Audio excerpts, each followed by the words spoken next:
जय हिंद दोस्तों, स्वागत है आपका आपके अपने मोस्ट यूट्यूब प्लेटफॉर्म पे जो किसी भी कंपटीशन के हिसाब से आपके लिए कंप्यूटर के महत्वपूर्ण प्रश्नों की सीरीज लेके आ रहा है।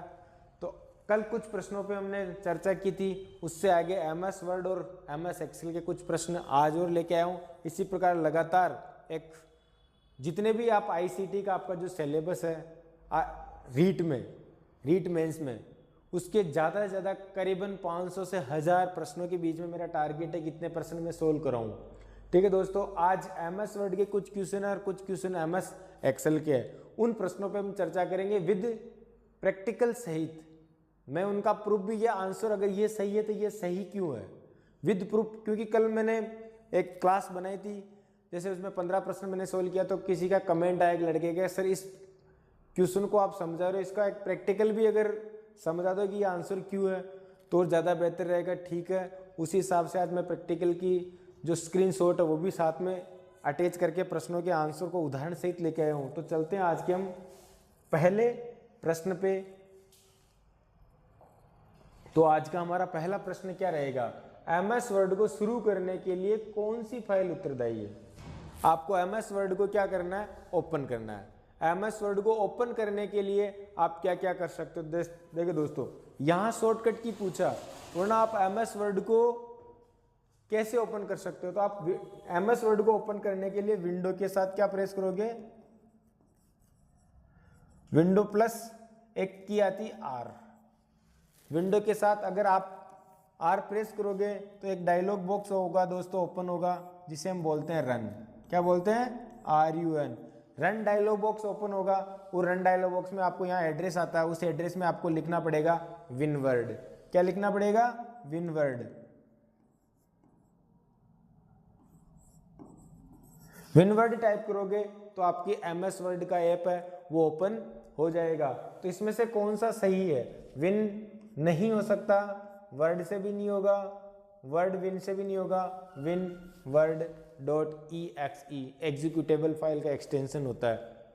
तो आपको क्या करना, विन वर्ड पे क्लिक करना है। विंडो के साथ आर प्रेस करोगे कीबोर्ड में, विंडो के साथ आर जैसे प्रेस करोगे तो एक क्या open, run dialogue box open होगा और उसमें आपको क्या टाइप करना पड़ेगा, विन वर्ड टाइप करना का।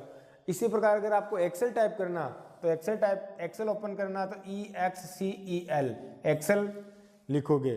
ठीक है, इसी डायलॉग बॉक्स में यहाँ पे। अगर आपको पावर पॉइंट ओपन करना तो क्या लिखोगे, POWERPNT,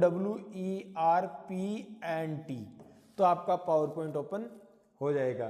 तो हमारा यहाँ पे आंसर क्या होगा, विनवर्ड हमारा आंसर होगा।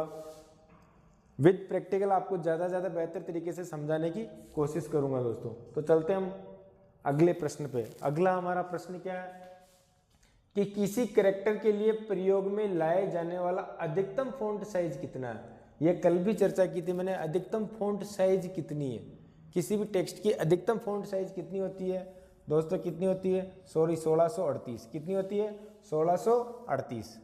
ठीक है, और मिनिमम कितनी होती है, मिनिमम होती है 1।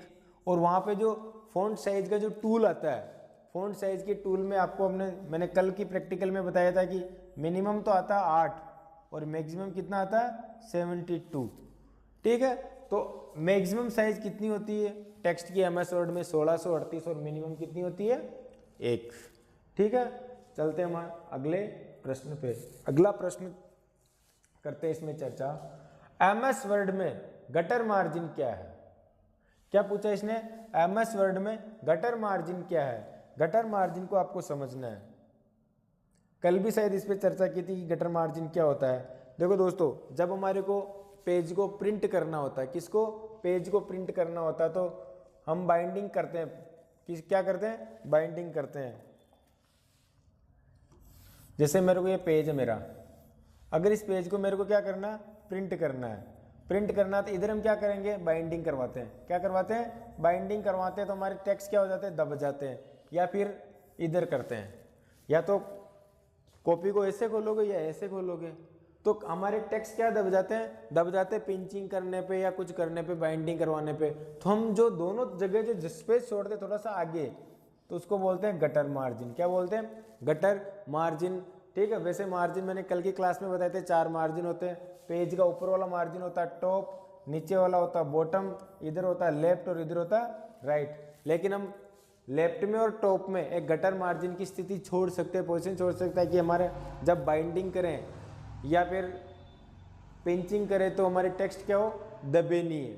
ठीक है दोस्तों, तो यहाँ आंसर हमारा क्या होगा, मार्जिन जो प्रिंट करते समय बाएं मार्जिन में जोड़ा जाता है, यह भी नहीं हो सकता। मार्जिन जो प्रिंट करते समय दाएं मार्जिन में जोड़ा जाता है। मार्जिन जो प्रिंट करते समय पृष्ठ के बाइंडिंग की तरफ से जोड़ा जाता है, बिल्कुल बाइंडिंग। अगर आपको बाइंडिंग करनी है तो उसके लिए जो स्पेस छोड़ा जाता है, क्या बोलना है इसको, स्पेस छोड़ा जाता है, उसको हम क्या बोलते हैं, गटर मार्जिन। हमारा आंसर क्या होगा यहाँ पे, ऑप्शन नंबर सी। ठीक है, चलते हैं हम हमारे अगले प्रश्न पे। अगला प्रश्न, MS ऑफिस वर्ड 2016 में डॉक्यूमेंट में वाटरमार्क डालने के लिए आप निम्नलिखित में से कौन से टैब का प्रयोग करोगे। सबसे पहली चीज तो वाटरमार्क क्या होता है। देखो दोस्तों, मैंने ये जो PDF डाल रखी है आपके सामने, ये PDF मेरी है ना, इसमें आपको मैं जूम करके बताता हूं।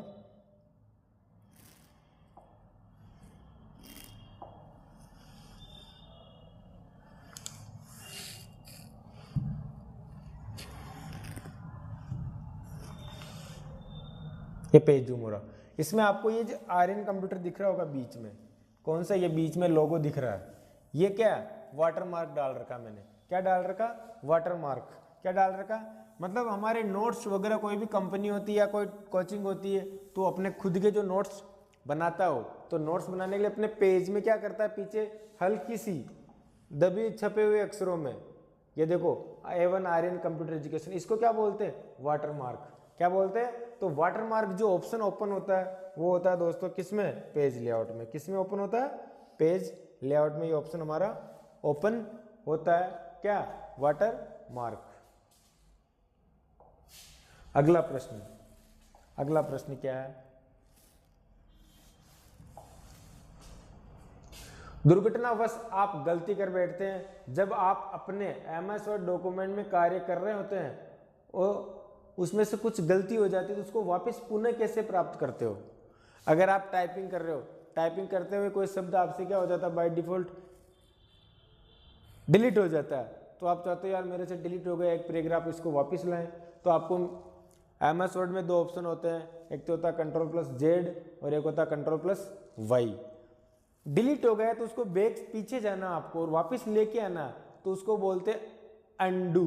क्या बोलते हैं, अनडू। और वापस आपको उधर उसके जस्ट ऑब्जेक्ट जड़ना तो उसको बोलते हैं रीडू। ये दोनों चिन्ह होते हैं इसमें अनडू का।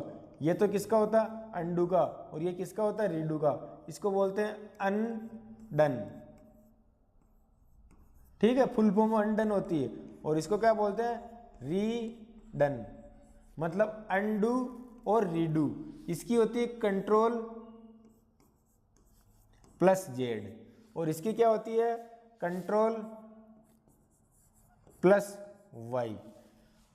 रीडू की जो शॉर्टकट की होती है वो होती है Ctrl+Y और अनडू की क्या होती है, Ctrl+Z। तो आप क्या कर सकते हो, गलती कर बैठते हो और उसको वापस पुनः प्राप्त करना है, तो आप क्या करोगे, अनडू करोगे। क्या करोगे दोस्तों, अनडू। तो हमारा आंसर क्या होगा यहाँ पे, अनडू। और अनडू की शॉर्टकट की क्या होती है, Ctrl+Z। और रीडू की क्या होती है, Ctrl+Y। रीडू की Ctrl+Y, अनडू की Ctrl+Z। ये किसकी होती है, कट की। Ctrl+X किसकी शॉर्टकट की होती है, कट की। और U किसकी होती है, अंडरलाइन की। अंडरलाइन की शॉर्टकट की क्या होती है, Ctrl+U होती है। ठीक है, तो ये हमारे प्रश्न थे। चलते हैं हम अगले प्रश्न पे। अगला प्रश्न क्या कह रहा है, इसको एक बार पढ़ते हैं हम।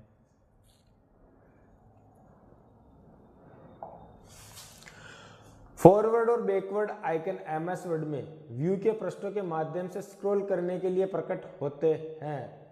क्या करना, फॉरवर्ड और बैकवर्ड करने के आइकन को व्यू के पृष्ठों में माध्यम से स्क्रॉल करने के लिए प्रकट होते हैं। तो किस में होते हैं दोस्तों, ये होते हैं प्रिंट लेआउट में। किसमें, अगर आप किसी पेज को चेक कर रहे हो, आगे जाना पीछे जाना है ना, प्रिंट के लिए जो ऑप्शन है बैक जाना, तो बैक क्या होगा, पीछे जाने के लिए बैक होता है और आगे जाने के लिए फॉरवर्ड। तो किस में ओपन होता है, प्रिंट लेआउट में ऑप्शन आता है। ठीक है,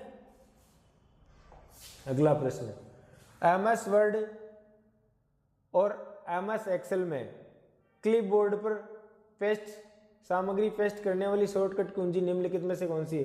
MS वर्ड और MS एक्सेल में क्लिपबोर्ड पर सामग्री को पेस्ट करने वाली शॉर्टकट कुंजी पूछी इसने। तो पेस्ट की जो शॉर्टकट की वो होती है, क्या होती है? Ctrl+V। C कॉपी की, किसकी होती है? कॉपी की। X किसकी होती है? कट की। Ctrl+S किसकी होती है? सेव की। तुम्हारे से एक प्रश्न पूछ रहा हूं, सेव एज किसकी शॉर्टकट की होती है? सेव एज की शॉर्टकट की क्या होती है? सेव एज की शॉर्टकट की होती है F12। ठीक है, चलते हम अगले प्रश्न पे। MS वर्ड में क्लिपबोर्ड में चयनित सामग्री को कॉपी करने के लिए निम्नलिखित में से किस शॉर्टकट कुंजी का उपयोग किया जाता है? कॉपी करने के लिए, कॉपी करने की जो शॉर्टकट की होती है अभी मैंने पढ़ी थी, Ctrl+C। क्या होती है? Ctrl+C। बहुत इजी प्रश्न था ये तो। चलते अगले प्रश्न पे। MS वर्ड 2016 में चुने गए टेक्स्ट को बोल्ड करने के लिए कौन से टैब का प्रयोग करते हैं? सबसे पहली चीज, फॉन्ट एक ग्राफ पैराग्राफ होता है और टैब का नाम होता है होम। कौन सा टैब? होम टैब के अंदर ये हमारा कौन सा बोल्ड का बटन होता है और उसकी शॉर्टकट की क्या होती है? Ctrl+B। Ctrl+B किसकी शॉर्टकट की होती है? बोल्ड की। और ये किस में होता है? होम टैब में। किस में होता है दोस्तों? होम टैब में। चलते हैं अगले प्रश्न पे। हमारा अगला प्रश्न क्या? MS वर्ड में कौन सा विकल्प एक तालिका में एक सेल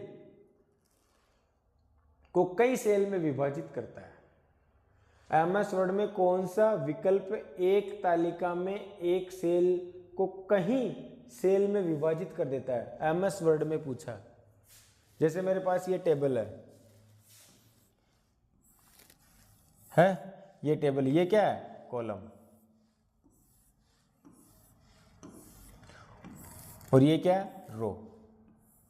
ये क्या पूछा? कौन सा विकल्प तालिका में एक सेल को कई सेल में विभाजित कर देता है? कई सेल में विभाजित कर देता है, एक सेल को कई सेल में विभाजित कर देता है, कई सेल बना देता है।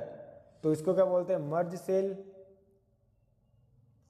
स्प्लिट सेल, स्प्लिट टेबल या ऑटोफिट। एक सेल को कई सेल में विभाजित कर देता है तो उसको बोलते हैं स्प्लिट सेल। टेबल को, स्प्लिट को क्या करता है? बीच में से काट देता है। आपको जितने कॉलम देने हैं, जितनी रो देनी है, स्प्लिट सेल के माध्यम से दे सकते हो। आप कभी स्प्लिट सेल पे क्लिक करना टेबल पे, आप उसमें सेल के अंदर भी अगर आप कॉलम और रो बढ़ाना चाहते हो तो स्प्लिट सेल से बढ़ जाता है। एक होता है मर्ज। मर्ज क्या होता है? 3 रो को, कई सेल को एक सेल बनाना है। कई सेल को अगर एक सेल बनाना, मर्ज करना है तो क्या करोगे? मर्ज सेल का प्रयोग करोगे। लेकिन एक सेल को कई भागों में विभाजित करना, वो क्या होता है? Split cell. तो हमारा आंसर यहाँ पे बी होगा। क्या होगा? बी होगा। प्रश्न को सही तरीके से पढ़ना और आंसर देना है। ठीक है, चलते हैं अगले प्रश्न पे। हमारा अगला प्रश्न क्या है? MS वर्ड में पेज की विषम सामग्री की पृष्ठभूमि में आभासी पाठ सम्मिलित करने के लिए किसका उपयोग करते हैं? आभासी पाठ अभी हमने पढ़ा था, एक ऑप्शन था वाटरमार्क। देखो ये मेरे पास PDF बना रखी मैंने, ये पेज बना रखा है। इसमें देखो ये पीछे जो वाटरमार्क आ रहा है, क्या बना रखा? वाटरमार्क। हल्के हुए शब्दों में छपे हुए रहते हैं, इसको बोलते हैं वाटरमार्क। क्या बोलते हैं? वाटरमार्क। जो आप इमेज भी लगा सकते हो वाटरमार्क में और टेक्स्ट भी लिख सकते हो। ठीक है, तो ये वाटरमार्क ऑप्शन होता है MS वर्ड के पेज लेआउट टैब में। ठीक है, चलते हैं अगले प्रश्न पे। अगला प्रश्न है WYSIYWYG का पूरा नाम लिखो। तो इसमें जो पूरा होगा, फुल फॉर्म पूछा इसने। Why you see is when you get, what you saw is why you get, what you see is why you get। नहीं, जो आपने देखा, what you saw is why you get, what you see is what you get।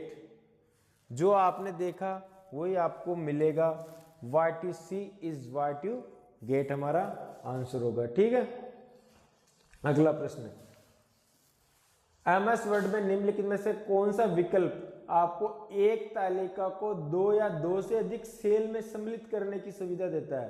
कौन सा विकल्प आपको एक तालिका में 2 या 2 से अधिक सेल सम्मिलित करने की सुविधा देता है? 2 या 2 से अधिक सेल को सम्मिलित करने की सुविधा देता है। पिछली बार तो एक सेल को कई भागों में डिवाइड करने के लिए बोला, मैंने बोला था उसी समय उसको समझाया था कि ये मेरे पास जो टेबल है, इस टेबल को 2 या 2 से अधिक सेल को इसमें मर्ज करने के लिए, क्या करने के लिए? मर्ज करने के लिए इसका प्रयोग करता है। ठीक है, तो मर्ज करना है, तो इसमें हमारा आंसर क्या होगा? Merge cell. क्या होगा? 2 या 2 से अधिक सेल्स को, तो मर्ज रो। क्या होगा? बहुत सारे अधिक मर्ज को, रो को क्या कर देगा? मर्ज कर देगा। ठीक है, अगला प्रश्न, सम कॉलम की फॉर्मेटिंग, कॉलम की फॉर्मेटिंग को विषम कॉलम में भिन्न में दर्शाने के लिए एमएस वर्ड में किस विकल्प का प्रयोग किया जाता है? आप बताओ। इसमें जो हमारे पास जो कॉलम बने हुए हैं, कुछ कॉलम को की फॉर्मेटिंग को विषम कॉलम से निम्न, विषम कॉलम से भिन्न दर्शाने के लिए एमएस वर्ड में किस विकल्प का प्रयोग किया जाता है? तो ये एक ऑप्शन होता है, जैसे मेरे पास ये एमएस वर्ड की जो टेबल होती है, एमएस वर्ड की ये जो टेबल है ये मेरे पास, अब देखो ये कॉलम है, इसमें क्या करेगा? ये आपको अलग अलग दिखा देगा, इसका कलर अलग दिखा देगा,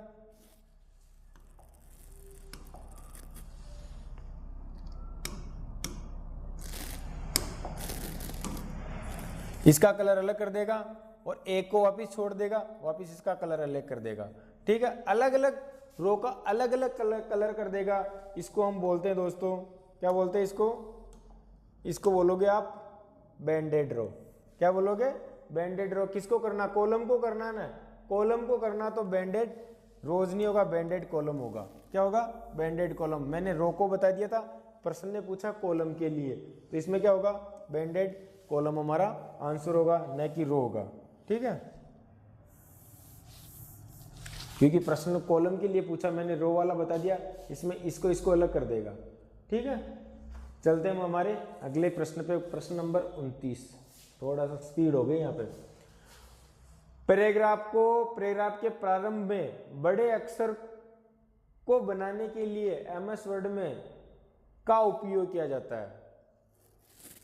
पैराग्राफ के प्रारंभ के अक्षर को क्या करना? आपको बड़ा करना। जो हम पैराग्राफ लिख रहे हैं, जैसे मैंने लिखा आर्यन, है ना,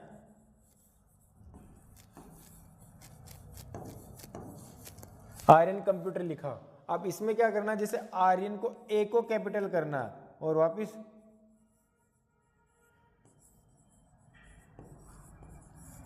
इसको बोलते हैं दोस्तों, इसको बोलते हैं ड्रॉप कैप। क्या बोलोगे? इसको ड्रॉप कैप बोलोगे। हमारे जो पैराग्राफ होता है, पैराग्राफ का पहले कैरेक्टर को क्या कर देता है? कैपिटल कर देता है, बाकी लाइनें उसके आगे लिख देता है, तो इसको बोलते हैं ड्रॉप कैप ऑप्शन। क्या बोलते हैं इसको? Drop cap option. ठीक है, अगला प्रश्न, शीट के सेल कंटेंट को एडिट करने के लिए कौन सी फंक्शन कुंजी प्रयुक्त की जाती है? देखो दोस्तों, एमएस एक्सेल में हम कोई भी चीज लिख रहे हैं, लिखते हुए आपने क्या हो गया? नेक्स्ट रो पे आ गए। अब उसी सेल के अंदर आपको वापस लिखना है, या फिर एक ऐसे कह दो किसी फाइल के नाम को रीनेम भी करना है, किसी फाइल को रीनेम करना है, या किसी एमएस एक्सेल के किसी सेल के अंदर दोबारा डेटा एंटर करना, तो कौन सी की का मतलब एडिट की कौन सी होगी? तो एडिट की जो होगी वो होगी F2। क्या होगी? F2। क्या होगी? एमएस एक्सेल में किसी सेल में दोबारा डेटा एंटर करने के लिए एडिट कुंजी क्या होती है? F2 होती है। और किसी फाइल को रीनेम करने की कुंजी भी क्या होती है? F2 होती है। ठीक है, ये देखो मैं प्रैक्टिकल लेके आया हूँ। ठीक है, ये हमारे पास एमएस एक्सेल का क्या है? चार्ट है। ठीक है, दिख रहा होगा। ये देखो, इसमें मैं आपको बता देता हूँ, ये एमएस एक्सेल में ये तो क्या है? कॉलम, और ये क्या है? रो। ये तो क्या है? कॉलम, और ये क्या है? रो। इनमें सेल एड्रेस भी होता है। अगर मेरे जैसे इस सेल का अगर मेरे को एड्रेस जानना, तो इधर से क्या है I और इधर से क्या है 13, तो इस सेल का एड्रेस क्या होगा I13। ठीक है, इसी प्रकार प्रत्येक सेल का एड्रेस भी होता है। और तुम्हारे को बता देता हूँ, इसमें जो कॉलम की संख्या होती है MS एक्सेल में 16,384, ठीक है, और रो की जो संख्या होती है 10,48,576। याद कर लेना, कॉलम की संख्या 16,384 और रो की संख्या कितनी होती है 10,48,576। MS एक्सेल की फाइल का बाय डिफॉल्ट बुक 1 होता है। क्या होता है? बुक 1 MS एक्सेल की। अगर तुम्हारे से पूछे कि बाय डिफॉल्ट MS 2016 या 2010 में बाय डिफॉल्ट शीट की संख्या कितनी आती है, तो बाय डिफॉल्ट शीट की संख्या कितनी आती है 3 आती है। MS वर्ड का मैक्सिमम जूम कितना होता है 500, कितना होता है 500, जबकि MS एक्सेल का मैक्सिमम जूम कितना होता है 400%। ये आप याद कर लेना, रख लेना, ये प्रश्न जरूर आता ही आता है। ठीक है, चलते हैं हमारे अगले प्रश्न पे। अगला प्रश्न क्या कह रहा है, MS एक्सेल में फंक्शन राउंड 188.52 की रिटर्न वैल्यू क्या होगी। ये MS एक्सेल में फंक्शन होता है, इसकी रिटर्न वैल्यू आपको बतानी है। मैं हालांकि इसका प्रैक्टिकल करके भी लेके आया हूँ, यह आंसर रहेगा आपका इसमें। ये जो फंक्शन है इसमें क्या होता है बेटा, मैं पहले समझा देता हूँ। राउंड वैल्यू कितनी आएगी इसमें, देखो राउंड इजगल टू 188.52 -1 क्या करेगा, ये जो -1 है ना, वैसे राउंड फिगर में वैल्यू देता है। क्या देता है? राउंड फिगर में। अगर इजगल टू ROUND अगर मैं 188.52 लिखूंगा, तो इसका जो आंसर आएगा वो राउंड फिगर में करेगा तो कितना आ जाएगा 189। कितना आ जाएगा 189 इसका आंसर आ जाएगा, राउंड में लिख के करूंगा। लेकिन ये क्या -1 लगाया, तो ये क्या -1 जो पॉइंट के बाद की संख्या को नहीं मानेगा, इसको नहीं मानता, प्रैक्टिकल करके देख लेना। ठीक है, इसका जो आंसर आएगा ROUND, और इसमें जो 188 है ना, 188 में से -1 इस संख्या को चेंज करेगा। यहाँ कितनी हो जाएगी, यहाँ हो जाएगी दोस्तों 189.52। अब ये कार्य यहाँ कर ला 0.52, अब इसको जो राउंड फिगर में बदलेगा वो कितने में बदल देगा 190 में बदल देगा। कितने में बदल देगा 190 में बदल देगा। इसलिए इसका आंसर कितना हो जाएगा 190। अगर मैं यहाँ 2 लिखूंगा तो इस संख्या को बदलेगा ये। ठीक है, इस संख्या को बदल के कितना कर देगा 190 कर देगा। 2 संख्या की जो राउंड फिगर जाएगी फिर बाद में वो कितनी जाएगी 200। तो इसका आंसर क्या हो जाएगा यहाँ पे 200 आंसर हो जाएगा अगर मैं यहाँ 2 लिखूंगा तो। ठीक है, ये जो 2 के बाद इसको बदलेगा, -2 लेगा इस वैल्यू को बदलेगा। अरे मैंने पहले ये 1 लिखा तो इसको बदल रहा है, इसलिए इसका आंसर क्या होगा 190। और इसको प्रैक्टिकल करके देख लेना आप कौन सी वैल्यू को बदलता है, 190 इसका आंसर होगा। ठीक है, चलते हमारे अगले, बहुत प्रैक्टिकल करके प्रश्न लेके आया हूं। ठीक है, निम्नलिखित में से कौन सी सुविधा आपको अपनी वर्कशीट में डेटा को कम करने की अनुमति देती है। निम्नलिखित में से कौन सी कुंजी सुविधा आपको अपनी वर्कशीट में डेटा को कम करने की अनुमति देती है। बहुत सारे डेटा मैंने लिखा, पूरी टेबल है, मैंने क्या बना रखी, पूरी टेबल बना रखी है, ये पूरी टेबल बना रखी है।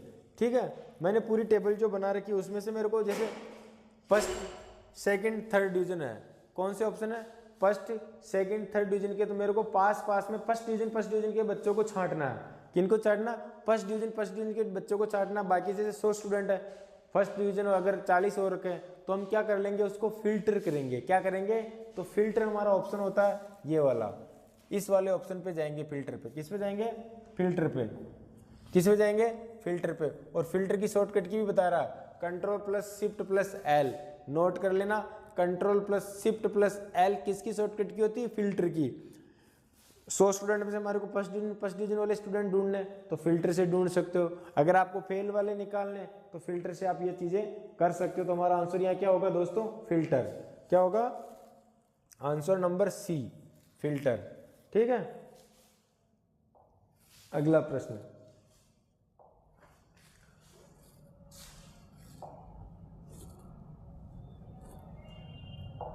तो ये इस पे कुछ भी नहीं है। अगला प्रश्न है, किसी कॉलम में आइटम को कुछ अनुक्रम या क्रम में व्यवस्थित करने की प्रक्रिया को क्या कहा जाता है?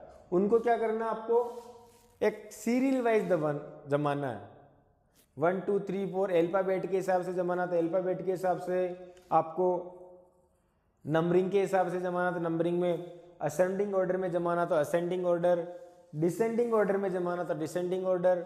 आपको किसी टेबल को रोल नंबर के हिसाब से जमाना तो रोल नंबर के हिसाब से जमाओ, नाम के हिसाब से जमाना तो नाम वाले कॉलम के हिसाब से जमाओ। आपको किस तरीके से उसको क्रम में जमाना, असेंडिंग में जमाना, डिसेंडिंग में जमाना, ये चीज करनी। तो ये चीज जो ऑप्शन होती है वो होती है दोस्तों किससे? सॉर्टिंग से।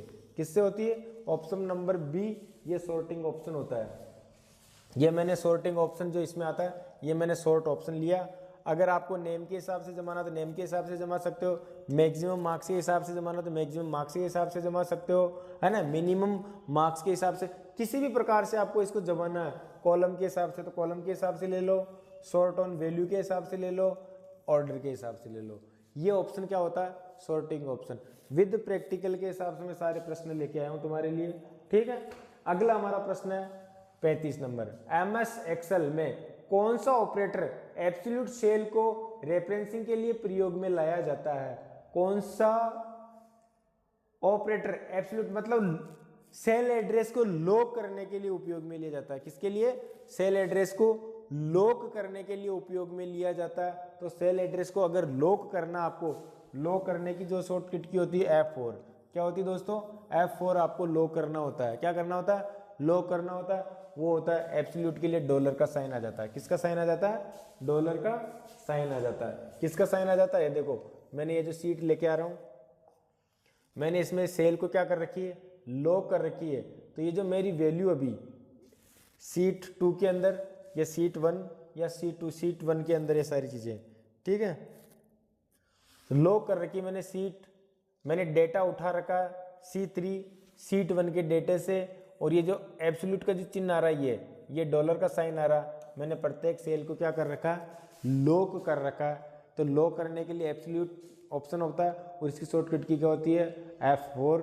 ये हमारे कुछ कंप्यूटर के महत्वपूर्ण कम से कम 500 प्रश्न है। आप रेगुलर हमारे से जुड़ते रहिए, और इसी प्रकार मैं आपके लिए शानदार विद प्रैक्टिकल क्लास।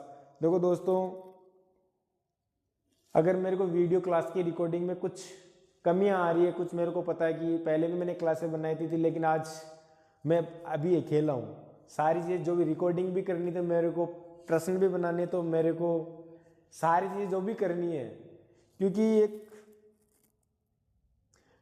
एक लाइन लिखी किसी कवि ने कि बहुत अच्छी, मेरे को बहुत सारी मोटिवेट भी होते रहते, कवियों वगैरह को सुनते रहते, तो किसी को घर से निकलते ही मिल गई मंजिल, किसी को घर से निकलते ही मिल गई मंजिल, एक हम हैं जो अभी सफ़र में है, एक हम हैं जो अभी सफ़र में है। मिल गई हमारे को भी, लेकिन हमारा हौसला भी टूटा नहीं है, एक ना एक दिन जरूर हमारे को मंजिल मिलेगी। इसी कॉन्फिडेंस के साथ जय हिंद, जय भारत।